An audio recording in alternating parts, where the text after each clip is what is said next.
नमस्कार दोस्तों, स्वागत है आप लोग का हिंदुस्तानी स्पेशल के एक और नए वीडियो में। दोस्तों, एक बहुत बड़ी खबर आ रही है कि जो हमारे फॉरेन मिनिस्टर एस जयशंकर हैं और जो राजनाथ सिंह जी जो हैं, उनका जो दौरा है वो अब अमेरिका का होने वाला है। और ये जो दौरा है वो 11 तारीख को होगा, जिसमें ये दोनों लोग जो हैं वो अमेरिका जाने वाले हैं। दोस्तों, ये बहुत बड़ी न्यूज़ है क्योंकि ये जो दौरा है वो उस समय पे हो रहा है जहाँ पर अमेरिका और जो रूस है वो दोनों भारत को दबाव डाल रहे हैं कि जो भारत है वो दोनों देशों में से किसी एक देश को चुने।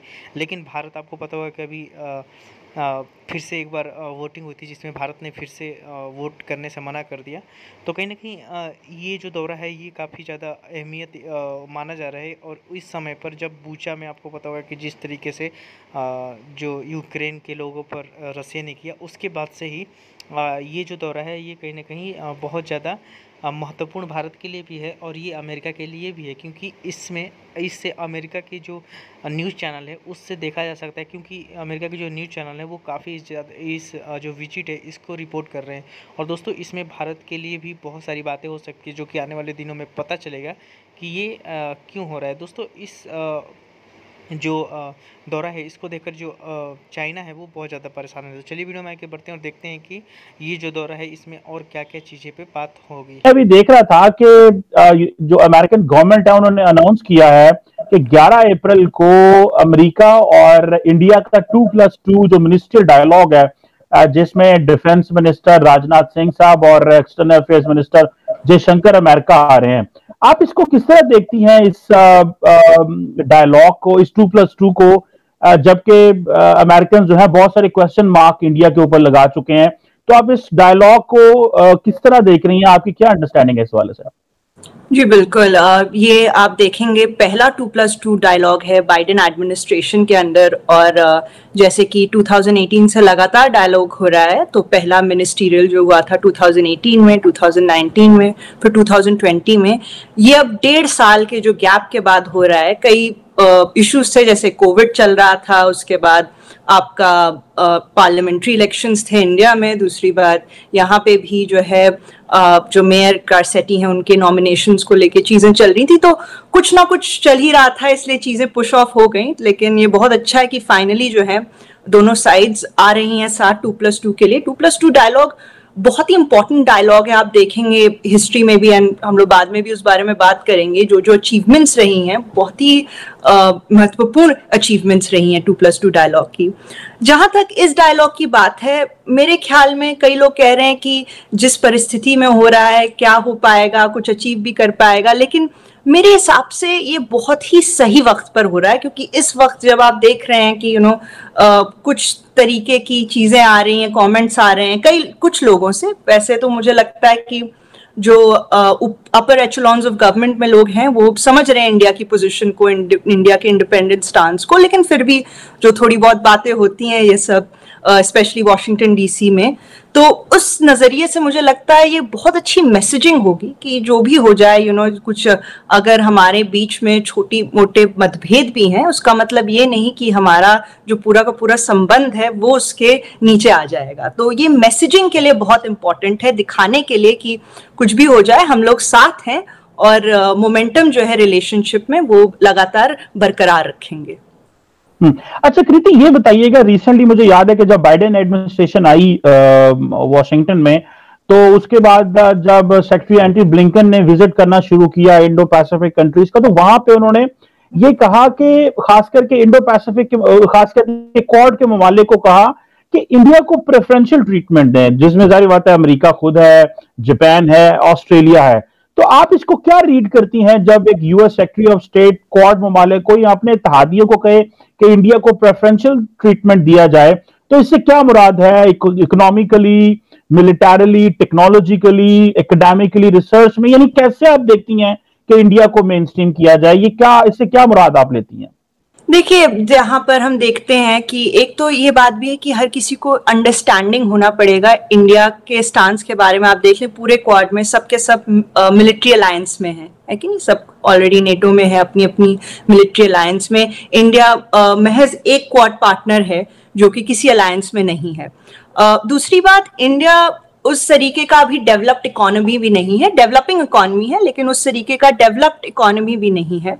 तो उस लिहाज से मुझे लगता है ये कमेंट्स एक अकोमोडेशन की तरीके से भी देखे जा सकते हैं और इस तरीके से भी देखे जा सकते हैं कि कैसे हम, जैसे इंडिया अब बड़े स्तर पर आ रहा है ग्लोबल स्टेज पे, तो उसकी कैसे क्वाड में भी मेन स्ट्रीमिंग हो। अब आप देख लें अभी चाहे वो डिफेंस को ही आप देख लें, अभी सारी बातें हो रही हैं रशिया पे डिपेंडेंसी की और इन सब चीज़ों पे, लेकिन आप सिप्री की फिगर्स उठा के देख लें तो इंडिया ने तो एक्चुअली में कम किया है अपना रशिया से डिफेंस प्रोक्योरमेंट, और उसी अबाउट 53% कम किया है, और उसी दौरान जो है काफी इंक्रीज किया है वेस्टर्न कंट्री से, चाहे वो यूएस हो जाए, फ्रांस हो जाए, इजराइल हो जाए।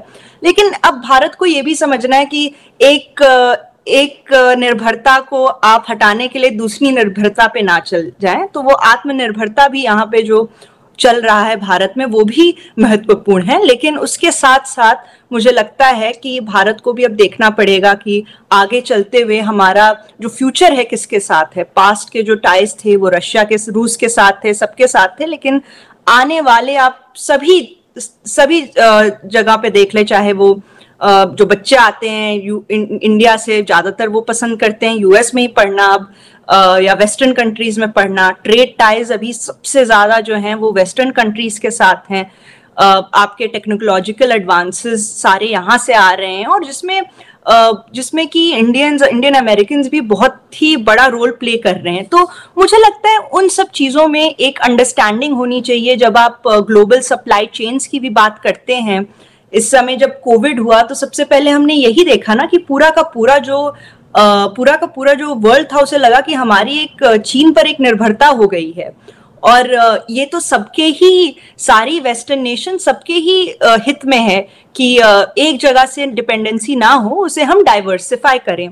तो मुझे लगता है प्रेफरेंशियल ट्रीटमेंट इंडिया को देना कोई ऐसा हर ही किसी के हित में है, वो सिर्फ इंडिया की बात नहीं है, वो हर किसी के हित में, चाहे वो हम साथ में काम करेंगे, चाहे वो एजुकेशन को लेके हो गए क्वाड स्कॉलरशिप्स में, या फिर टेक्नोलॉजिकल डेवलपमेंट्स में हो गया जैसे यूएस इंडिया DTTI के तहत करते हैं, या फिर जो आपके सारे 4 वर्किंग ग्रुप्स हैं क्वाड के अंदर उसके तहत हो गया। तो मुझे लगता है उस प्रेफरेंशियल ट्रीटमेंट को आपको उस नजरिए से देखना चाहिए।